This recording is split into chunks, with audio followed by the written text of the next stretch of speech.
Okay, think about this. What happens when, humanity's biggest ambitions run right up against some of Earth's most delicate, most volatile places? Today we're digging into a really huge story. China's Motuo Hydropower Station. It's massive, $167 billion. They're calling it the project of the century. But, and this is a big but, scientists, experts, even neighboring countries are raising some serious red flags. We're going to unpack why this project, set to be the world's largest hydro dam, is so controversial. Yeah, the scale is almost hard to picture. This dam, the idea is it could power whole nations. And it's planned for the Yarlung Tsangpo River. You might know it downstream as the Brahmaputra in India or the Jamuna in Bangladesh. And this isn't just any river. It's the highest major river on Earth. It has this incredible drop, the Great Bend, where it falls nearly 2,000 meters.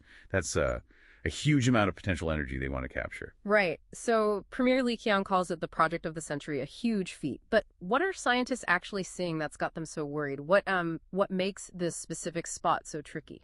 Well, the crucial thing to understand here is it's not just difficult engineering. It's pushing boundaries in a place that's already, incredibly fragile. Geologist Megadam, for example, points out the dam site itself is really prone to landslides. Okay. And it sits smack bang on a geological fault line, one that actually crosses the river right there. Wow. And then you look at the history. This area, it's seismically very active. There was a massive earthquake, magnitude 8.6 back in 1950, very close to this bend, caused huge destruction.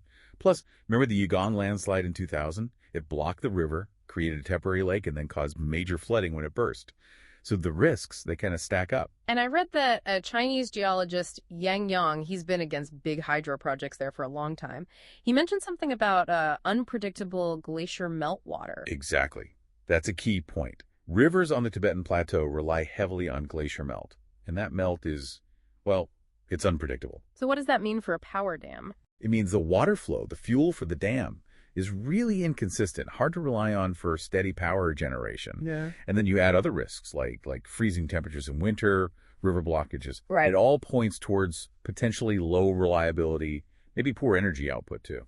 Okay, so geological instability, unreliable water sources, and then there are the environmental concerns. A hydrologist, Wang Weiluo, calls the area a unique ecological treasure. What's at stake environmentally? Well, the site is right inside the Yarlung Tsangpo Grand Canyon, which is, the longest and deepest canyon in the world. Right. It's not just spectacular scenery.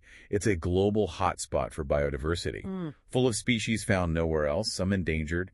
Researchers have actually argued it should be a national park. A national park, okay. And Wang Weiluo makes this really stark comparison. He says the environmental damage from damming the Yarlung Tsangpo could be far worse than even the Three Gorges Dam. Worse than Three Gorges. That's a huge statement. It really highlights how unique and irreplaceable this ecosystem is considered.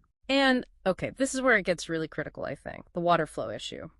China's state media says they'll divert about 60 billion cubic meters, but leave 140 billion flowing downstream. But Wang Weiluo, his calculations paint a totally different picture, don't they? They do, a much bleaker one. Oh. He suggests that under that scenario, a large section of the river downstream could actually run completely dry. Completely dry. We're talking about a river that millions depend on downstream. Precisely. The potential collapse of the entire aquatic ecosystem downstream. It's a massive concern for India and Bangladesh. Okay, so we have geological dangers, ecological devastation, potentially drying up a major international river. Yeah. And then there's the legality. Yeah, as if all that wasn't enough. Experts, including Wang Weiluo and another Chinese hydrology expert, are basically saying the project is illegal. Illegal how? Under China's own laws, for starters. Yeah. Article 32 of their regulations on nature reserves specifically forbids building production facilities in the core or buffer zones of national nature reserves. And the Yarlung Tsangpo Grand Canyon is a national-level nature reserve. So it violates their own environmental protection laws. Seems so. And beyond that, they argue it also potentially violates several major international agreements. Like which ones? Things like the 1992 Convention on Biological Diversity, the UNESCO World Heritage Convention from 1972, even the 2003 UNESCO Declaration about intentionally destroying cultural heritage. So it seems to challenge both domestic rules and these big international frameworks meant to protect exactly these kinds of unique places. So wrapping this up, what does this all mean for you listening? We've looked at this absolutely colossal project hailed as one for the ages, right?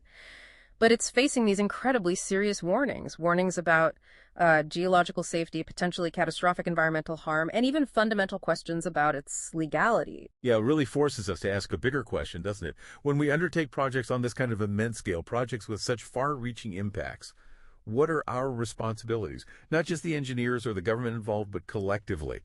Responsibilities for protecting these unique planetary ecosystems and for the stability of resources like water that cross borders and sustain millions of lives.